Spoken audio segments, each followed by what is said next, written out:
Paano kung ang tahanang pinangarap mong maging ligtas na kanlungan ay unti-unti palang nagiging kulungan ng sakit at kasinungalingan? Ito ang kwento ni Miriam, isang babaeng buong pusong nagmahal, nagtiis at sa huli natutong lumaban para sa sarili niyang halaga. Pero bago natin simulan ang kwento, nais ko munang i-shout out ang ating mga masugid na tagapakinig. Kay Ma'am Nilda de Jesus Reyes, Esperanza Santos, Lorena Aquino, Ana Victoria, Jemarie Amero, Rosalie Alberca, Dolores Capacio, Alma Gutierrez at kay Miss Mira's Channel. At sa mga gustong magpa-shoutout, huwag kalimutang mag-comment sa ibaba ng video. Siyempre, dapat nakasubscribe kayo sa ating channel. Sa isang tahimik ngunit tila may tinatagong tensyon na tahanan sa gitna ng lungsod, nagsimula ang araw ni Miriam, isang simpleng asawa na unti-unting nilalamon ng duda. May corporate event kami ngayon. Kailangan kong pumunta. Malumanay, ngunit halatang pilit ang tono ni Kevin habang nag-aayos ng kanyang polo sa harap ng salamin. Hindi man lang siya tumingin ng diretso kay Miriam.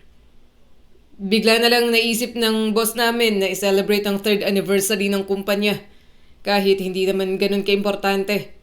Dagdag pa niya, sabay buntong hininga. Napakunot ang noo ni Miriam. Ngayon mo lang nalaman? Tanong niya, halatang nagulat. Sana sinabi mo agad na kapag paayos man lang sana ako ng buhok, kahit mabilis lang. Anong kinalaman ng buhok mo dun? Biglang sabat ni Kevin, halatang naiinis. Mag-isa lang akong pupunta. Employees lang ang invited. Walang asawa, walang girlfriend. Saglit na natahimik si Miriam. Masakit? Napakasakit ng paraan ng pagsasalita nito. Sa isip niya, talaga ba? Lahat walang partner? Parang ang hirap namang paniwalaan. Sa mga nakaraang buwan, ramdam na ramdam niya ang pagbabago kay Kevin. Dati, kahit gaano ka-busy, lagi itong may oras sa kanya. Ngayon, palaging may dahilan, palaging may excuse, at ang mas masakit, parang wala na itong pakialam kung mapansin man niya. Eto na siguro ang pagkakataon, bulong ni Miriam sa sarili. Panahon na para gamitin ang alas niya. Hindi niya basta-bastang pinaghandaan ang araw na ito. Matagal na niyang nararamdaman ang unti-unting paglayo ng asawa. At gaya ng instinct ng isang babae, hindi siya nagkamali. Si Miriam ay nagtatrabaho bilang administrator sa isang government pension office. Tahimik ang trabaho, ngunit matalas ang kanyang pakiramdam. Kaya nang tuluyan niyang paghinalaan na may ibang babae si Kevin, hindi na siya nagdalawang isip. Kinontak niya ang dati niyang kaklase sa kolehiyo, isang pulis. Pwede ba akong makahiram ng surveillance device? Diretso niyang tanong noon. Nagulat ang kaibigan. Miriam, delikado yan. Hindi biro ang hinihingi mo. Nung una, tumanggi ito. Pero sa huli, pumayag din. Siguraduhin mong walang makakaalam. At ibalik mo agad. Kapag nalaman to, pwede akong mawalan ng trabaho. Ngumiti lang si Miriam noon. Hindi ako aabot sa ganito kung hindi ko kailangan. Kung ganon, ikaw na lang. Mahinang sagot ni Miriam kay Kevin habang naglalagay ng plancha sa bagong polo nito. Sayang lang, ang tagal na rin nating hindi lumalabas. Hayaan mo na. Prepare mo na lang to, sabi ni Kevin na parang walang narinig. Mag-ahit ka rin para presentable ka. Habang abala si Kevin sa banyo, gamit ang electric razor, mabilis na kumilos si Miriam. Kinuha niya mula sa ilalim ng kanyang mga damit sa cabinet ang maliit na surveillance kit. Isang napakaliit na transmitter, kasing liit ng pin. Dahan-dahan niya itong ipinasok sa loob ng lining ng jacket ni Kevin. Halos hindi ito mapapansin. Ngayon, malalaman ko na ang totoo. Lumipas ang ilang oras. Pagsapit ng gabi, nagtungo ang buong kumpanya sa isang mamahaling restaurant sa Makati para sa nasabing corporate event. Isa-isa silang pumasok sa isang engrandeng function hall. puno ng ilaw, dekorasyon at mamahaling pagkain. Ngunit taliwas sa sinabi ni Kevin.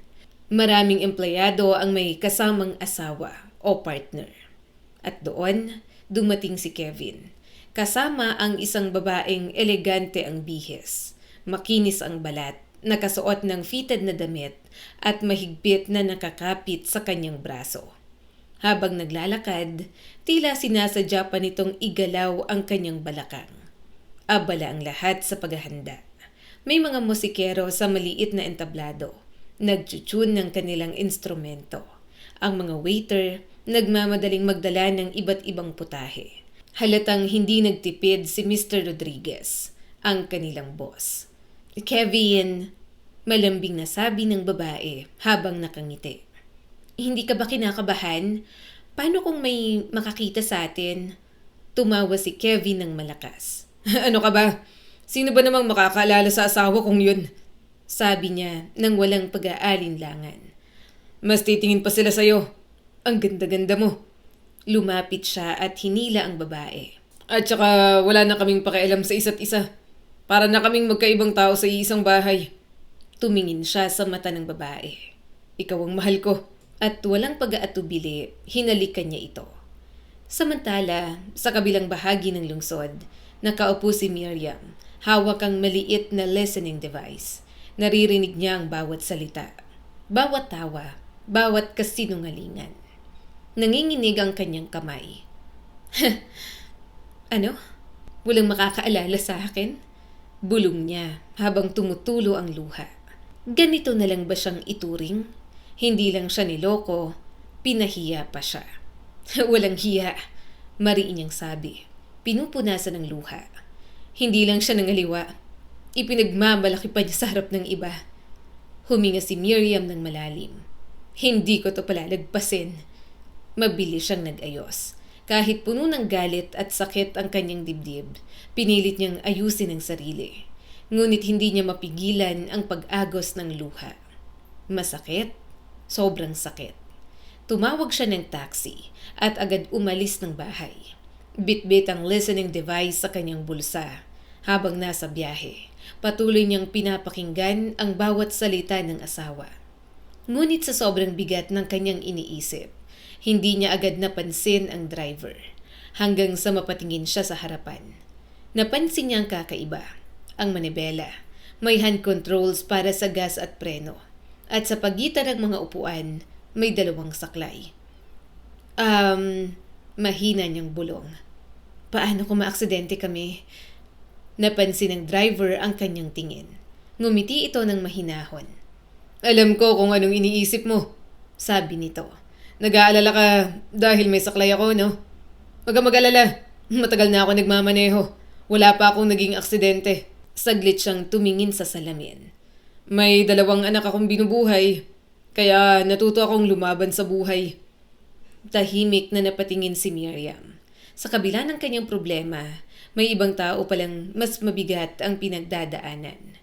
At doon, sa loob ng umaandar na taxi, unti-unting napalitan ang galit ni Miriam ng isang kakaibang pakiramdam. Unti-unting napalitan ang galit ni Miriam ng isang kakaibang pakiramdam.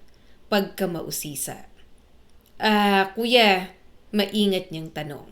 Pwede bang ikwento mo kung paano ka napunta sa sitwasyon mo ngayon? Marcus palang pangalan ko. Mahinahong sabi ng taxi driver habang nakatutok ang kanyang mga mata sa kalsada. Tahimik na nakinig si Miriam at doon nagsimula ang kwento ng isang lalaking puno ng pagsubok. Matagal na palang taxi driver si Marcus. Isang simpleng buhay, sapat lang para sa pang-araw-araw. Ngunit ilang taon na ang nakalipas. Isang trahedya ang bumago sa lahat. Isang gabi, habang pauwi siya, nabangga siya ng isang lasing na driver. Malubha ang aksidente at kahit hindi siya ang may kasalanan, siya ang lubos na nasaktan. Dahil sa aksidente, nagtamo si Marcus ng matinding pinsala sa kanyang gulugod. At simula noon, hindi na siya makalakad ng normal. Kailangan na niyang gumamit ng saklay sa bawat galaw. Nagbigay naman ng malaking danyos ang nakabangga sa kanya. Ayon sa utos ng korte, may kaunting pensyon din siyang natatanggap. Ngunit kahit may pera, hindi nito kayang ibalik ang dati niyang buhay. Bago ang aksidente, may asawa si Marcus at buntis na ito noong panahon na yon. Nang mga nakang babae, nagulat siya. Kambal ang mga sanggol. Ngunit sa halip na magduda, tinanggap ni Marcus ang mga bata bilang sarili niyang anak. Minahal niya ang mga ito ng buong puso. Inalagaan, pinrotektahan at itinuring na biyaya. Ngunit matapos ang aksidente, doon nagsimulang magbago ang lahat. Ang kanyang asawa, unti-unting nawala ng pag-asa. Isang araw, sinabi nito, "Pupunta lang ako kay na mama, ilang araw lang." Iniwan ang mga bata kay Marcus, ngunit ang ilang araw na yon hindi na natapos. Hindi na ito bumalik, ni hindi man lang tumawag, ni hindi man lang nagtanong kung kumusta na ang mga anak niya. "Para siyang ibong walang konsensya," mahinang sabi ni Marcus. "Iniwan ang mga anak niya na parang wala lang." Napakuyom si Miriam. Ramdam niya ang sakit sa boses ng lalaki. Mag-isa, inalagaan ni Marcus ang dalawang bata, sabay sa sarili niyang laban sa kapansanan. May mga gabing gusto na niyang sumuko. May mga sandaling gusto na niyang tumakas. Iwan ang lahat at takasan ng sakit. Ngunit tuwing titingin siya sa kanyang mga anak, nagbabago ang lahat. "Doon ako kumukuha ng lakas," sabi niya. Sa kanila. Gamit ang natanggap niyang pera mula sa danyos, bumili siya ng sasakyan at pinamodify ito. Nilagyan ng hand controls para sa gas at preno. Doon nagsimula ang bagong buhay niya bilang taxi driver. Flexible ang oras, nakakapagpahinga siya kapag kailangan. At higit sa lahat, may oras siya para sa kanyang mga anak. Paminsan-minsan, dumadalaw ang kanyang ina mula probinsya para tumulong. Ngunit tuwing nandyan ito, hindi maiwasang magalit. "Paano niya nagawa yon?" tanong ng matanda. "Paano niya iniwan ang mga anak niya?" Ngunit si Marcus, kalmado lang. "Hayaan mo na, Nay. Tapos na yon," sagot niya na lamang. Hindi naman talaga siya masaya kahit buntis pa lang siya. Minsan nga sinabi niya sa akin na naisip niyang ipalaglag ang mga bata, pero natakot siya sa komplikasyon. Napahawak si Miriam sa kanyang dibdib. Hindi niya inaasahan ang ganitong klase ng kwento. "Pero tingnan mo ngayon," patuloy ni Marcus. "Lumalaki na silang mababait, matatag at tumutulong na rin sa akin." Napangiti si Miriam ng bahagya. "Napakabuti mong tao. Hindi biro ang magpalaki ng hindi mo sariling anak, lalo na sa kalagayan mo." Ngunit habang papalapit sila sa restaurant, may narinig si Miriam mula sa kanyang listening device. Isang usapan. "Makinig ka, Sam." Boses yon ni Kevin. "Kailangan na nating ituloy ang plano simula bukas." Napatigil si Miriam. Napalakas ang tibok ng kanyang puso. "Habang tumatagal na sa pwesto si Mr. Rodriguez, mas mataas ang chance na mabunyag ang lahat," sabi ng isang lalaki. "Kapag nangyari yon, tayo mapapahamak." "May mga dokumento tayo," sagot ni Kevin. "Kapag inayos natin to at ipinakita sa General Director, sapat na yon para mapatalasik siya." "Sa tingin mo, may chance ba tayong pumalit?" tanong ni Sam. Saglit na katahimikan, pagkatapos sumagot ito. "Huwag mo akong kalimutan kapag nagtagumpay tayo." "Hindi kita kakalimutan," sagot ni Kevin. "Magkasama tayong aangat."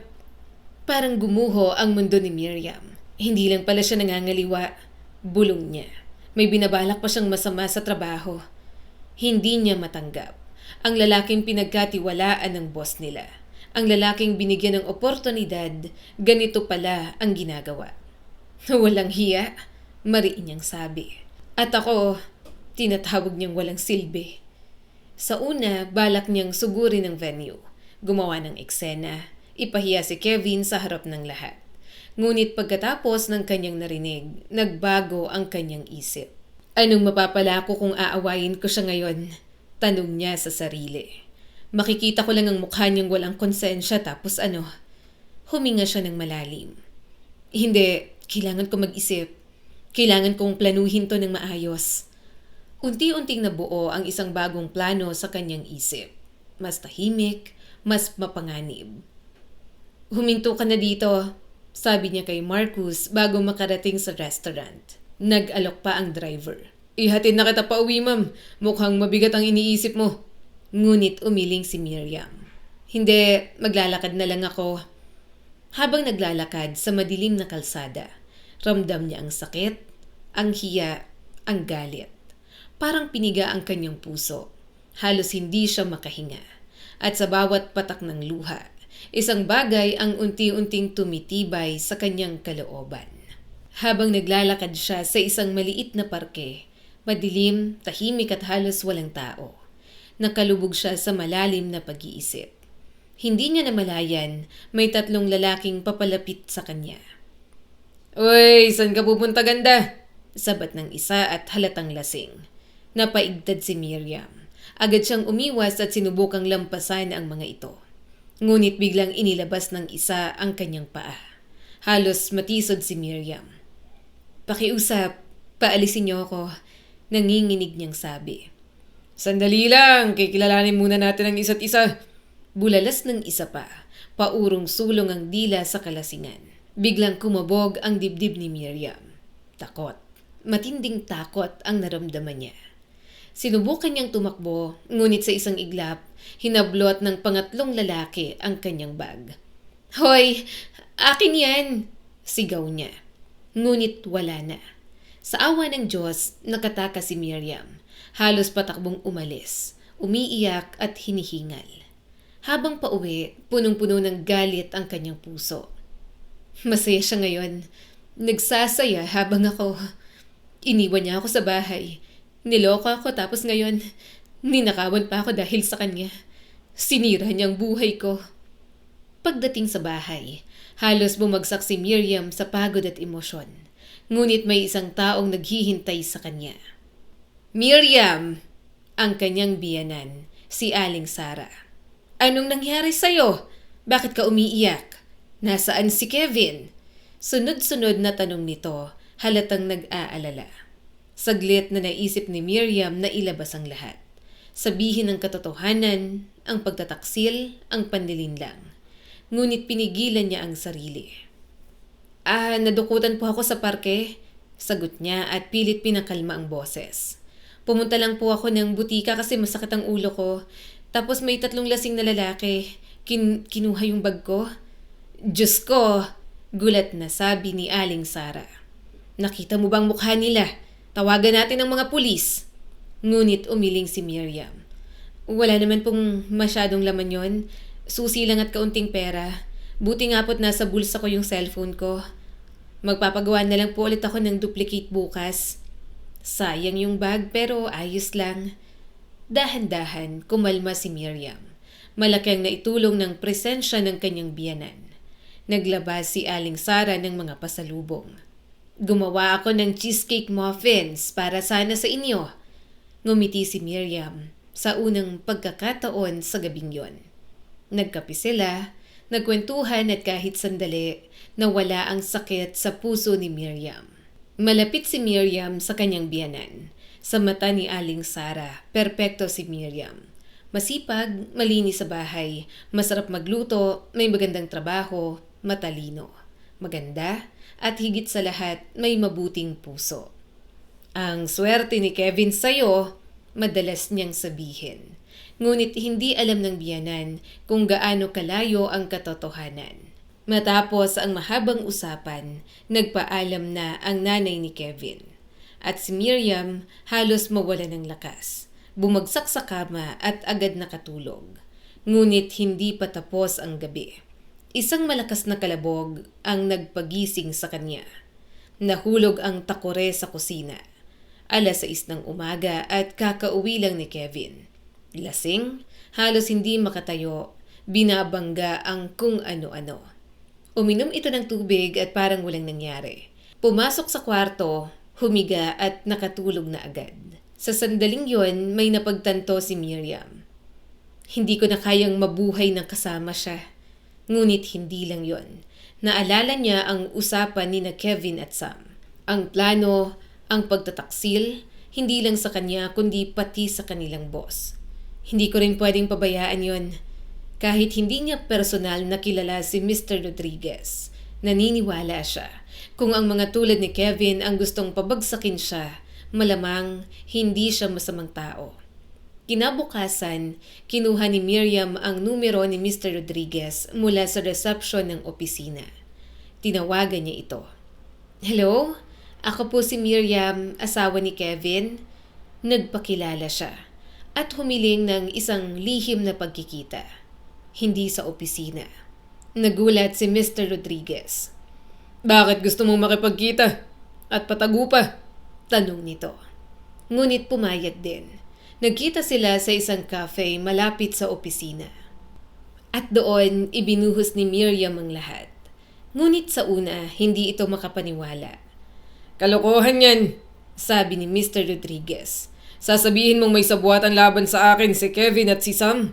Hindi ako makapaniwala. Magandang sahod nila at maayos ang trato ko sa kanila. At isa pa, kamag-anak ko ang General Director. Sa tingin mo, sino ang paniniwalaan niya? Ako o sila?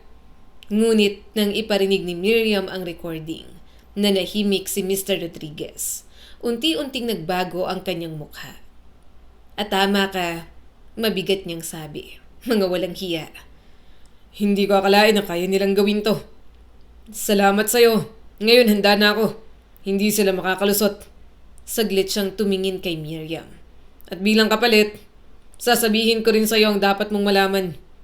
Kilala ko ang asawa mo. Babaero yan. May babae siya. Ang pangalan ay Diana. Kasama niya kagabi sa event. Napayuko si Miriam. At ang huling salita ni Mr. Rodriguez ay parang kutsilyong tumusok sa kanyang puso.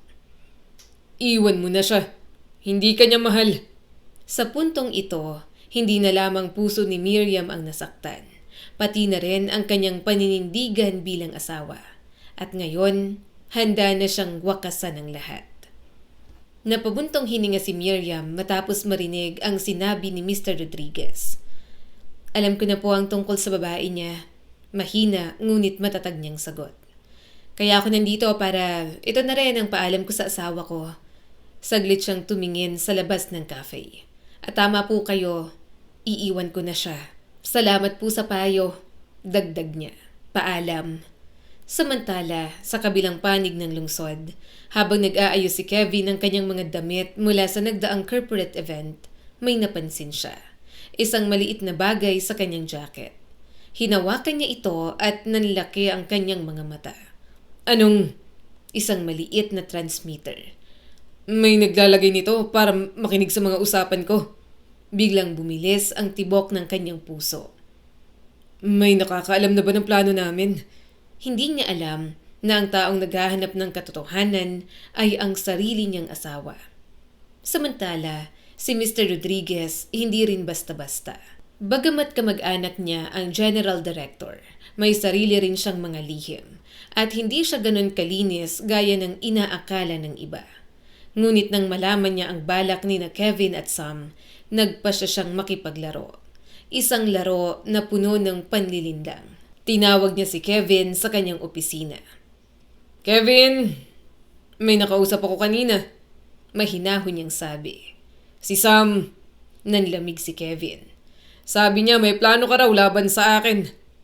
Parang binuhusan ng malamig na tubig si Kevin. Lumabas siya ng opisina na nanginginig. Walang kwenta si Sam, bulong niya. Hindi mapagkakatiwalaan. Kailangan ko nang umiwas sa kanya. Samantala, nang tawagin naman si Sam, ganun din ang nangyari. Pareho silang natakot, pareho silang nagduda sa isa't isa. At mula noon, nagkunwari silang normal lamang ang lahat. Magkaibigan pa rin, ngunit sa likod ng ngiti, may takot, may duda. Sa malayo, ngumiti si Mr. Rodriguez. Mga tanga, bulong niya. Madali kayong paglaruan. Samantala, sa buhay ni Miriam, isang panibagong pagsubok ang dumating. Nagkasakit ang kanyang biyanan, si Aling Sara. Miriam, tawag nito sa telepono. Kailangan ko ng tulong mo. May check-up ako bukas. Pwede mo ba akong samahan? Agad siyang pumayag. Kinabukasan, maaga silang pumunta sa ospital. Habang sinusuri si Aling Sara sa loob, lumabas si Miriam sa hallway. At doon, May nakita siyang pamilyar na mukha. "Kuya, ikaw?" Gulat niyang sabi. Si Marcus. Nakatayo, may hawak na saklay, kasama ang isang batang lalaki. "Hello," nakangiti nitong sagot. "Naalala mo pa ako?" "Oo naman," sagot ni Miriam. "Nandito kami para magpatingin," sabi ni Marcus. "Nagkasakit kasi to pero okay na siya ngayon." "Tama ba, Tomas?" tanong niya sa bata. Ngumiti naman ito. Saglit na napawi ang lungkot ni Miriam. Ngunit biglang bumukas ang pinto ng klinik. Lumabas si Aling Sara at halatang hindi maganda ang balita. "Ma?" nag-aalalang tanong ni Miriam. Hindi na napigilan ni Aling Sara ang kanyang luha. "Sabi ng doktor, kailangan ko ng operasyon." "Ano?" Napahawak si Miriam sa kanya. "Kailangan daw agad." "Natatakot ako, Miriam.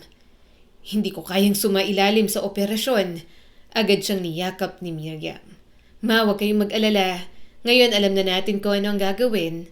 Aayusin natin to. Kakausapin ko ang doktor. Huwag kayong matakot, nandito lang ako." Hawak-hawak ni Aling Sara ang kamay ni Miriam. "Salamat anak," mahina niyang sabi. "Para na kitang tunay na anak. Si Kevin tinawagan ko pero laging busy. Wala man lang oras para sa sariling ina." Mas lalong sumikip ang dibdib ni Miriam. Pagkatapos makausap ang doktor, nalaman ni Miriam na libre ang operasyon dahil sa medical insurance. Routine lang ito at kadalasan nagiging maayos ang resulta. Inihatid niya si Aling Sara pa uwi. "At maghanda kayo para sa ospital bukas," bilin niya rito. Pagkatapos ay tinawagan niya si Kevin. Matagal bago ito sumagot. "Ano ba yan? May baha ba o may gera?" Iritadong sagot nito. "Una si Mama, ngayon ikaw naman. Di niyo ba nakikita na nasa trabaho ako?" Doon pumutok si Miriam. "Anong klaseng tao ka?" Sigaw niya. "Wala kang pakialam sa kahit sino. Hindi sa akin, hindi sa nanay mo. Ooperahan siya bukas, alam mo ba yon? O mas interesado ka sa kabit mong si Diana? At ako, tatawagin mo akong walang silbi sa harap ng iba?" Sumabog si Kevin. Ikaw palang may gawa nito," sigaw niya. "Kaya pala galit na galit ang boss ko. Pinakailaman mo ang cellphone ko. Sinumbong mo ako. Anong klaseng asawa ka?" Ngunit hindi na umatras si Miriam. "Anong choice ko?" sagot niya. "Halos hindi ka na umuuwi. Puro ka sinungalingan. Pagod na ako sa'yo. Nakakadiri ka. Manloloko. Makikipaghiwalay na ako sa'yo. Hindi na ako titira kasamang isang tulad mo." At sa sandaling yon, tuluyan nang nabasag ang kanilang pagsasama. Pagkababa ni Miriam ng telepono, hindi na niya napigilan ang sarili. Umupo siya at tuluyang umiyak. Lahat ng sakit, lahat ng galit, sabay-sabay na lumabas. Ngunit matapos ang ilang sandali, pinunasan niya ang kanyang luha at tinanong ang sarili. "Saan ako pupunta ngayon?" Hindi yun simpleng tanong. Hindi na siya pwedeng manatili sa bahay ng asawa niya. At ang maliit na isang kwarto ng kanyang biyanan, hindi rin sapat para sa kanya. Naalala niya ang kanyang ina sa probinsya. "Pwedeng dun muna ako," naisip niya. Ngunit may isang problema. Ang kanyang stepfather. Matagal nang patay ang kanyang tunay na ama at nag-asawa muli ang kanyang ina. Ang lalaking yon, isang lasenggo. At kapag lasing, nagiging marahas. Hindi maintindihan ni Miriam kung bakit nananatili ang kanyang ina sa ganoong klase ng lalaki. Mas lalong naging masakit ang alaala. Noong nasa huling taon siya ng high school, sinubukan siyang bastusin ng kanyang stepfather. Kapag wala ang kanyang ina, hinahawakan siya nito, nilalapitan, pinaparamdam ang kabastusan. Ngunit hindi siya nagpatalo. Kinuha niya ang kawali at tinutukan ng lalaki. "Subukan mo ulit. Isusumbong kita sa pulis," matapang niyang sabi noon. Simula noon, hindi na siya bumalik sa bahay. Pero patuloy siyang nakikipag-ugnayan sa kanyang ina at nagpapadala ng pera. Ngunit ngayon, sa gitna ng kanyang problema, nagpasya siyang umuwi. Hindi para manatili, kundi para huminga at makapag-isip. Pagdating niya, agad siyang niyakap ng kanyang ina. "Anak," umiiyak nitong sabi. "Miss na miss kita." Nagluto ito, Naghanda ng pagkain at habang hindi pa niya binubuksan ang kanyang bag, ikinuwento ni Miriam ang lahat. Ang pagtataksil, ang sakit, ang desisyon niyang makipaghiwalay. Ngunit ang sagot ng kanyang ina, hindi niya inaasahan. Miriam, huwag kang padalos-dalos, sabi nito habang umiiling. Hindi perpekto si Kevin. Oo, nagkakamali siya. Pero ganyan talaga ang mga lalaki. Bilang babae, kailangan nating magtiis, magpatawad. Baka maayos pa yan. Pamilya pa rin ang mahalaga. Napatingin si Miriam sa kanyang ina. At doon, hindi niya napigilan ang sarili. Bakit ako magtitiis? Napalakas ang boses niya. Habang buhay kang nagtitiis sa lalaking yan, masaya ka ba, ma? Palagi kang nagtatago sa kapitbahay kapag lasing siya. Ganun ba ang gusto mong mangyari sa akin? Tumahimik ang kanyang ina. At nasaan siya? Dagdag ni Miriam. Bakit ang tahimik dito? Ngunit bago pa makasagot ang kanyang ina, may narinig silang sigaw sa labas. At kasunod nito, isang malakas na kalabog. Hay nako! Bulong ng kanyang ina, nanginginig. Nadapa na naman. Pumasok ang kanyang stepfather. Lasing, galit at wala na namang kontrol. Aba! Sino to? Sabat nito habang nakatingin kay Miriam. Hindi kinaya ang buhay sa syudad. Bumalik sa nanay. Ako ang nasusunod dito. Kayo, dapat sumunod. Napangiwi si Miriam. Bahay to ni Mama, hindi sa'yo. Sagot niya. Anong boss ka dyan? Wala pa rin nagbago. Pagkatapos, lumingon siya sa kanyang ina. Ma, gusto mo ba to? Paano mo natitiis ang ganitong klaseng tao? Ngunit ang sumunod na nangyari, mas masakit pa. Imbis na kampihan siya ng kanyang ina, sumigaw ito. Miriam, tama na! Ed, nasaktan ka ba? Gusto mo ba ng tubig? Napatulala si Miriam. Para siyang binuhusan ng malamig na tubig. Sa sandaling yon, naintindihan niya. Walang magbabago dito. Tahimik niyang kinuha ang kanyang bag at umalis. Hindi na siya lumingon pa. Sa bus stop, tahimik siyang umupo. At doon, nagdesisyon si Miriam. Hindi siya mananatili sa lugar na walang respeto, kahit pa sa sarili niyang pamilya. Sa kabutihang palad, may kaibigan siya sa lungsod. Isang single na babae. Doon siya pansamantalang tumuloy, nag-leave muna siya sa trabaho at inilaan ang oras para sa kanyang biyanan. Inasikaso niya si Aling Sara. Inihanda para sa operasyon. Ngunit isang araw, may sinabi ang matanda na hindi niya inaasahan. Miriam, tumawag ka ng notaryo, sabi nito. Ma, bakit ngayon pa? Nagtatakang tanong ni Miriam. Hintayin niyo munang gumaling kayo. Ngunit umiling si Sara. Hindi, pakiusap. May kutob ako. Wala nang nagawa si Miriam. Tinawag niya ang notaryo. At matapos ang usapan, iniwan ko na sa'yo ang apartment, sabi ni Sara. Po? Gulat na tanong ni Miriam. Si Kevin. Saglit na natahimik ang matanda. May sarili na siyang tirahan. Hindi siya mawawalan. Pero ikaw, parang anak na kita. Ikaw ang pinakamalapit sa akin. At doon, tahimik na umiyak ang matanda. Hindi makapagsalita si Miriam. Sa una ay gusto niyang sabihin ang tungkol sa hiwalayan. Ngunit pinigilan niya ang sarili. Hindi pa ngayon. Hindi niya kayang dagdagan ang sakit ng biyanan. At sa wakas, dumating ang araw ng operasyon. Punong-puno ng kaba. Ngunit matatag si Miriam sa tabi ng kanyang biyanan. At sa awa ng Diyos, naging maayos ang lahat. Pagsapit ng gabi, nakakausap na ni Miriam si Aling Sara sa ospital. Makita niyo naman, naging maayos ang operasyon, masayang sabi ni Miriam habang inaayos ang kumot ng matanda. Nakausap ko ang doktor, sabi niya makakalakad na kayo ng maayos kapag tuloy-tuloy ang paggaling ninyo. Basta kumain kayo ng mabuti para lumakas agad. Araw-araw ko kayong dadalhan ng bagong luto.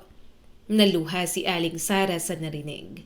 Hindi dahil sa sakit, kundi dahil sa lambing at malasakit ni Miriam. Ang sariling anak niyang si Kevin, ni minsan ay hindi bumisita. Hindi man lang tumawag para mangumusta. Para bang nakalimutan na siya ng anak na minsan niyang itinaguyod ng mag-isa. Samantala, habang naglalakad si Miriam palabas ng ospital, mabigat ang iniisip niya. Maayos ng operasyon ng kanyang biyenan. Pero siya, saan naman siya titira? Nahihiya na rin siyang makitira ng matagal sa kanyang kaibigan. Kahit pilit nitong sinasabing ayos lang. Mahal ang upa sa lungsod at sa sweldo niya, hindi madaling makahanap ng disenteng tirahan. Habang naglalakad, bigla niyang nakita si Marcus. Nakatayo ito sa tabi ng taxi, nakasandal sa kanyang saklay at malalim ang iniisip. "Marcus!" bati ni Miriam. "Ayos ka lang ba? Parang ang bigat ng problema mo ah. May sakit ba ulit ang mga bata?" Umiling si Marcus. "Hindi, okay ang mga anak ko. Ako lang ang may problema." Ikinuwento ni Marcus na inalok siya ng mas magandang trabaho. Magdi-deliver ng maliliit na order sa iba't ibang bahagi ng lungsod. Mas malaki ang kita pero mahaba ang oras. Mula 8:00 ng umaga hanggang 8:00 ng gabi. "May narinig din akong magaling na therapist dito sa Maynila," sabi ni Marcus. "May kakaiba siyang paraan ng therapy. Marami na raw siyang natulungang tulad ko na makakalakad ulit ng mas maayos. Pero mahal ang bayad." Napabuntong hininga siya. "Gusto kong tanggapin ang trabaho. Pero sinong susundo sa mga bata sa school? Sinong mag-aalaga sa kanila sa gabi? Hindi ko rin kaya ang yaya." Tahimik na nakinig si Miriam. Pagkatapos ay siya naman ang nagkwento. Sinabi niyang makikipaghiwalay na siya kay Kevin. At ngayon ay wala siyang permanenteng matitirahan. Ilang sandali silang natahimik. Hanggang sa medyo nahihiyang nagsalita si Marcus. "Miriam, masyado bang pangahas kung magmumungkahi ako ng isang solusyon para sa problema nating dalawa?" Napatingin si Miriam. "Ano yon?" "Tumira ka sa amin ng libre," sabi ni Marcus. 4 ang kwarto ng apartment ko. May sarili kang kwarto. Kapalit ito, tulungan mo sana ako sa mga bata. Ihatid at sunduin sila sa school. Kung kaya mo rin silang ipagluto, malaking bagay yon. Ako naman ang bahala sa grocery." Tumingin siya kay Miriam nang may pag-asa. "Ano sa tingin mo?" Nagulat si Miriam sa alok. Pero nang pag-isipan niya, parang sagot ito sa problema niya. Kailangan niya ng matitirahan. Kailangan ni Marcus ng taong mapagkakatiwalaan sa mga bata. At hindi naman siya natatakot makisama sa mga bata. "Sige," sagot niya matapos ang ilang sandali. "Subukan natin. Baka ito ng solusyon para sa ating dalawa." Nung unang mga araw, magulo ang lahat. Ibang buhay na may kasamang 2 batang 7 taong gulang. Maingay, makalat, may takbuhan, may mga tanong na walang katapusan. Pero dahil lahat sila ay handang makisama at hindi makipag-away, unti-unting naging maayos ang lahat.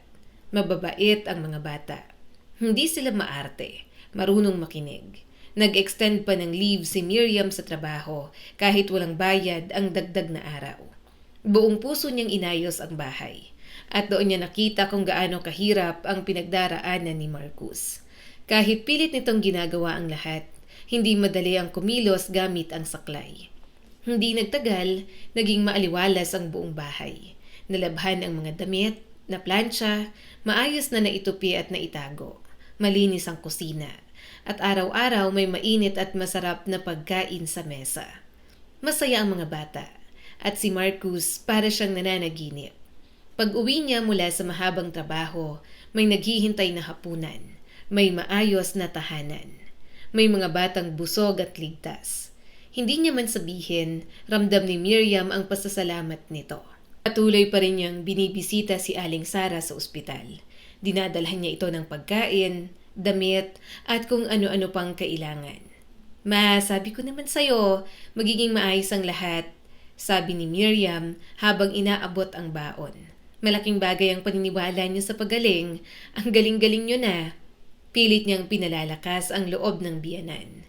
Ngunit sa puso ni Sara, may sugat na mas masakit kaysa sa operasyon. Si Kevin. Kahit alam nitong nasa ospital ang sariling ina, hindi man lang bumisita. Ilang beses lang tumawag. At kahit sa tawag ay malamig pa rin ang boses. Hindi yun maipaliwanag ni Sara, kahit ang doktor nagtataka. "Wala po ba kayong ibang kasama, anak?" Minsang tanong nito. Napangiti na lang ng mapait si Sarah. Meron, busy lang. Paulit-ulit niyang naaalala ang nakaraan, kung paano niya itinaguyod si Kevin ng mag-isa. Tay ang asawa niya sa isang aksidente sa trabaho. Nahulog ito mula sa mataas na bahagi ng gusali habang nag-i-install ng kagamitan sa rooftop ng isang malaking planta. Agad itong binawian ng buhay. Mula noon, may sugat sa puso ni Sarah na kailanman ay hindi niya na tuluyang napahilom. Mabuting asawa ang lalaki, mabuting ama, at 4 na taong gulang pa lang noon si Kevin. Hindi na muling nag-asawa si Sarah. Pinili niyang ibuhos ang buong buhay niya sa anak. Sa maliit na sahod bilang guro sa preschool, itinawid niya ang araw-araw. Tiniyak niyang busog si Kevin, may maayos na damit, may gamit sa school, at hindi na pag-iiwanan sa ibang bata. Lumaki si Kevin na matalino, maganda ang grado, nakapasok sa kolehiyo, at sa bawat tagumpay ng anak, pakiramdam ni Sarah, sulit ang lahat ng pagod niya. Ngunit ngayon, habang nakahiga siya sa kama ng ospital, ang tanong na paulit-ulit sa kanyang isip, saan ako nagkulang bilang ina? Muli na namang gumawa ng napakaraming sakripisyo ang kanyang ina. Nangutang pa siya upang mapatapos ang kanyang anak sa pag-aaral. Sa madaling salita, si Kevin ang ilaw ng kanyang buhay, ang kanyang saya at pag-asa. Labis ang kanyang tuwa nang hindi inaasahang magmana siya ng isang 2-bedroom na apartment mula sa isang malayong kamag-anak na walang anak. Nang magpakasal ang kanyang anak, may matitirahan na ito kasama ang kanyang asawa. Binasbasan ni Sarah ang bagong mag-asawa at masayang-masaya siya na maayos ang takbo ng buhay ni Kevin, sa pamilya man at sa trabaho. Samantala, ang buhay pag-ibig ni Kevin ay nagsimulang masira. Nang maramdaman ni Diana na nanganib ang posisyon ni Kevin, mabilis nitong inilipat ang kanyang atensyon kay Mr. Rodriguez. Madalas na itong bumisita sa opisina. Laging nakabihis ng mapang-akit. Hindi nagtagal, nahulog din ang boss sa kanyang mga alindog. Si Diana tuwang-tuwa sa kanyang bagong posisyon. Ang mismong nagsiwalat kay Mr. Rodriguez ng mga plano ni Kevin laban dito. Pinagsama-sama ito ni Mr. Rodriguez sa mga nalaman niya mula kay Miriam. At yun na ang naging dahilan ng pagkakatanggal ni Kevin sa trabaho. Ngayon, walang trabaho at wasak ang puso. Pinag-isipan ni Kevin ang kanyang kinabukasan at nagpa siya siyang balikan si Miriam. Ngunit malamig siyang sinalubong ni Miriam. Kevin, nagsawa ka na ba sa saya mo? Sarkastiko niyang tanong. Iniwan mo ako, iniwan mo ang pamilya mo, nawalan ka ng trabaho, at ngayon bumabalik ka sa akin na parang asong pinalo. Oo, Miriam, nagkamali ako, sagot ni Kevin. Pinagsisisihan ko ang lahat. Sinira ko ang pamilya natin gamit ang sarili kong mga kamay. Pero sana maintindihan mo ako at mapatawad. Ikaw lang ang minahal ko. At hindi na ako muling magmamahal ng ganoon. Kung hindi mo ako tatanggapin, hindi ko kakayanin. Ngunit ang mga salitang yon ay nagdulot lamang ng pagkasuklam kay Miriam. Hindi na, Kevin, matigas niyang sagot. Sobra ng ginawa mo. Napakaraming sakit ang ibinigay mo sa akin. Halos masira mo ang kalusugan ko. Wala nang saysay na balikan ng nakaraan. Kaya pasensya na, pero hindi na kita matutulungan. Kailangan ko nang bumalik sa trabaho. At iniwan niya si Kevin na walang nakamit. Kinagabihan, sinabi ni Miriam kay Sarah ang tungkol sa kanilang hiwalayan. Maingat niyang ipinahayag ang balita. Hindi ko kayo iiwan, sabi niya sa biyanan. Para na rin po kitang tunay na ina, at kung kailangan niyo ako'y nandito lang ako. Umaasa akong mauunawaan ninyo kung bakit hindi ko na kayang manatili kasamang inyong anak matapos ang lahat ng ginawa niya. Si Sarah, sa totoo lang, may kutob na sa mga nangyayari. Nalungkot siya sa mga sinabi ni Miriam, ngunit pinigilan niya ang kanyang luha. Lumapit si Miriam, niyakap siya at sinabing, "Salamat sa pag-unawa at kabutihan niyo. Kung gusto niyo kaming dalawin, malaya kayong pumunta. Palagi po kayong welcome." Makalipas ang ilang oras, tinawagan ni Miriam si Marcus upang sunduin siya. Habang nasa sasakyan, masiglang ibinahagi ni Marcus ang kanyang progress sa gamutan ng kanyang likod. Sabi ng therapist sa loob ng 3 buwan, makakalakad na ako ng walang saklay. Isipin mo, Miriam, makakalakad na ako ulit ng maayos. Magiging normal na ulit ang buhay ko. At baka makapag-asawa na rin ako. Napatingin si Miriam sa kanya. Bahagyang bumilis ang tibok ng kanyang puso. Tumingin si Marcus sa kanya ng may pagmamahal. Miriam, huwag ka sanang mabigla sa sasabihin ko. Pero ikaw ang babaeng gusto kong pakasalan. Hinangaan na kita mula pa nung una kitang makita. At sa bawat pagkakataon na nagkikita tayo, lalo nang lumalalim ang nararamdaman ko. Natuwa ako nang malaman kong hiwalay na kayo ng asawa mo. Nagkaroon ako ng pag-asa. Pero inisip ko, sino ba naman ang gugustuhin ng isang tulad ko? Isang lalaki may kapansanan, may 2 anak. Pero mahal kita. Araw-araw kitang iniisip. Iniisip kong yakapin ka, halikan ka. Hindi ko pa rin lubos maisip na nasasabi ko to ngayon sa'yo. Halos maiyak si Miriam. Hinawakan niya ang kamay ni Marcus. Hindi ka may kapansanan. Huwag mo nang sabihin yan. Ikaw ang pinakamabuting lalaking nakilala ko. May paghahambingan ako. Nakasama ko ang isang malakas, gwapo at malusog na lalaki. Pero sa buong pagsasama namin, ni katiting na init at malasakit ay hindi ko naranasan. Sa'yo ko lang naramdaman kung ano ang tunay na halaga ng isang lalaki. Hindi sa matatamis na salita kundi sa gawa. Isa kang kahangahangang ama, tinanggap mo at pinalaki ang 2 bata na parang sarili mong mga anak. At sigurado ako, magiging mabuti ka ring asawa. At ang mga bata, hindi naman sila pabigat. Silang magpapasaya sa mundo natin. Tapos, pumapayag akong maging asawa mo at naniniwala akong magiging maayos ang lahat para sa atin. Dahan-dahang hinalikan ni Marcus si Miriam. At gumanti si Miriam ng halik. Sa sandaling yun, pakiramdam niya, nag-isa ang kanilang mga puso. Punong-puno ng saya at tunay na kapayapaan. Hindi natakot si Miriam sa mga pagsubok. Handa siya sa lahat. Dahil alam niyang kasama niya si Marcus. At sa piling nito, walang anumang problema ang tila nakakatakot. Samantala si Kevin dahil sa sarili niyang katangahan, halos tuluyan niyang mawala sa landas ng buhay. Araw-araw, nagsimula siya sa pag-inom at nagtatapos sa matinding kalasingan. Isang umaga, habang nanginginig ang kanyang mga kamay dahil sa hangover, nagsipilyo siya at napatingin sa salamin. Isang lalaking hindi niya na halos makilala ang nakatingin pabalik sa kanya. May makapal na balbas, magulong buhok, mapupula ang mga mata. Sino ba may kasalanan nito? Bulong niya. Asawa ko, si Diana, si Sam, si Mr. Rodriguez. Saglit siyang tumigil. Sa tingin ko, ang ugat ng lahat ng problema ay ang lintik na bus na yan. Siyang nagpatalsik sa akin. Siyang kumuha ng lahat sa akin. Dahil sa matagal na pagkalasing, hindi na niya maunawaan ang tunay na dahilan ng kanyang pagbagsak. Nakalimutan na niya ang kanyang pagtataksil, ang panloloko niya sa asawa, ang plano niya kasama si Sam. Sa isip niya, si Mr. Rodriguez lang ang may kasalanan.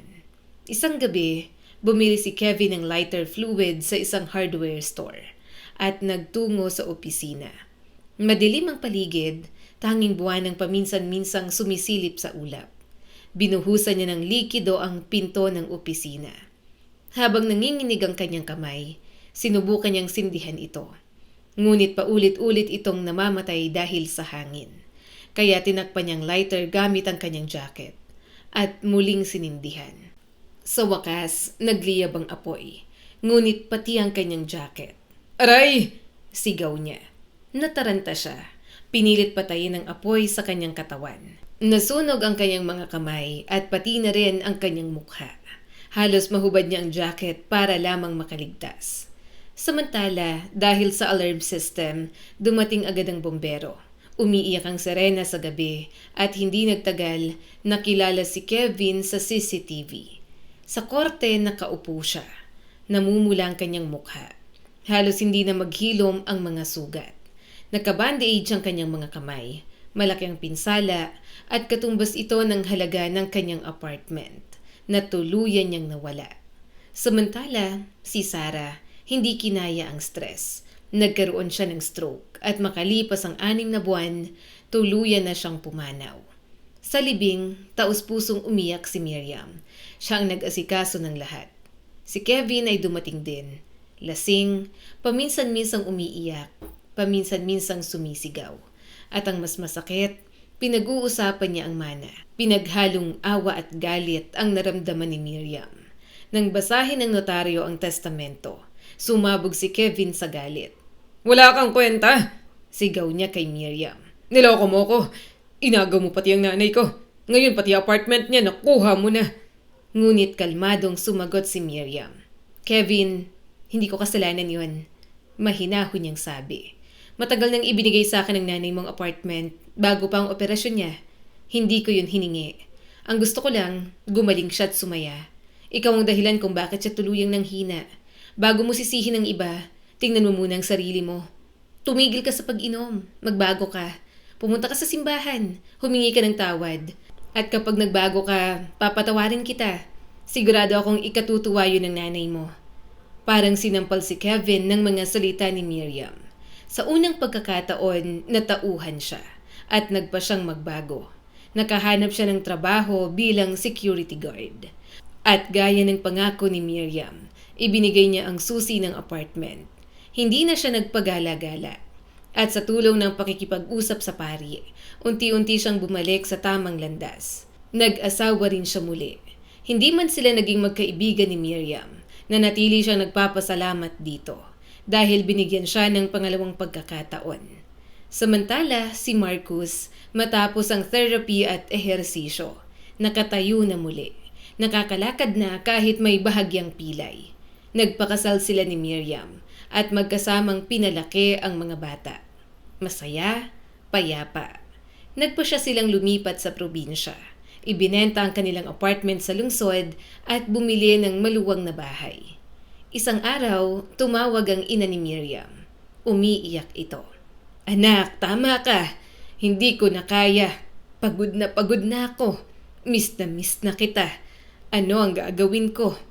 Hindi nag-atubili si Miriam. "Ma, pupuntahan ka namin. Mag-impake ka, dito ka titira sa amin." At ginawa nila yon. Sa tulong ng pulis, pinalayas ang kanyang stepfather at tinulungan ng kanyang ina na makipaghiwalay dito. Sa unang pagkakataon matapos ang maraming taon, naging masaya ang kanyang ina. Wala ng takot, napapaligiran ng pagmamahal. Inaalagaan ng mga bata at ang hardin laging maayos. Isang gabi, habang magkasama silang nagkakape sa veranda. "Ma," mahinang sabi ni Miriam. "Hindi ko alam kung paano sasabihin kay Marcus, pero sa tingin ko buntis ako." Napatigil ang kanyang ina. Dalawa ng anak niya, paano kung... Ngunit niyakap siya ng kanyang ina. "Anak, huwag kang mag-alala. Kung natanggap niya ang dalawang batang hindi niya kadugo, sa tingin mo ba, hindi niya tatanggapin ang sarili niyang anak? Matutuwa yun at tutulungan ka namin." Nang marinig ni Marcus ang balita, halos hindi siya makapaniwala sa saya. Niyakap niya si Miriam at hinalikan. "At mahal kita," bulong niya. Nagpasalamat siya sa tadhana dahil dinala sa kanya ang babaeng naging dahilan ng kanyang bagong buhay. At para sa kanya, handa siyang gawin ang lahat kahit pailipat ang mga bundok. At lumipas ang mga taon at ang buhay ni Miriam ay tuluyan ng nagbago. Sa isang tahimik na probinsya, sa isang bahay na puno ng tawanan, yakap at pagmamahalan, doon niya natagpuan ang tunay na kaligayahan. Kasama si Marcus na ngayon ay halos tuluyan ng nakakalakad ng maayos. Hindi nahadlang ang kanyang nakaraan. Kasama ang kanilang mga anak, ang dalawang batang pinalaki ni Marcus at ang bagong sanggol na naging bunga ng kanilang pagmamahalan. At kasama rin ang kanyang ina na sa wakas ay malaya na sa takot, sa sakit at sa pang-aabuso. Sa bawat umaga, may bagong pag-asa. Sa bawat gabi, may kapayapaan. Sa kabilang dako naman, si Kevin, bagamat nakahanap ng bagong direksyon, hindi na niya naibalik ang lahat ng nawala. Natutunan niyang tanggapin ang kanyang mga pagkakamali at araw-araw pilit niyang inaayos ang sarili. Dahil minsan, ang kapalit ng maling desisyon ay habang buhay na pagsisisi. Ngunit sa kabila ng lahat, may natutunan siya. At yon ay ang kahalagahan ng tunay na pagmamahal, respeto at katapatan. Ang kwentong ito ay nagpapaalala sa atin na hindi lahat ng pagmamahal ay dapat ipaglaban. May mga tao na kahit gaano mo kamahal, kapag paulit-ulit kang sinasaktan, kailangan mo nang bitawan. Dahil ang tunay na pagmamahal, hindi nananakit, hindi nanloloko, at hindi ka ginagawang kawawa. Lagi nating tatandaan, ang halaga ng isang tao hindi nasusukat sa itsura, pera o katayuan sa buhay, kundi sa kanyang puso, sa kanyang gawa, at sa paraan ng pagtrato niya sa iyo. Lagi rin nating alalahanin, ang bawat sakit na pinagdadaanan mo ngayon ay maaaring daan papunta sa mas magandang bukas. Dahil minsan kailangan munang masira ang mali para mabuo ang tama. Muli, ako si Skylar at sana may bago na naman kayong natutunan sa kwento natin ngayon. Huwag kalimutang mag-like and subscribe at pakishare na rin ang ating kwento.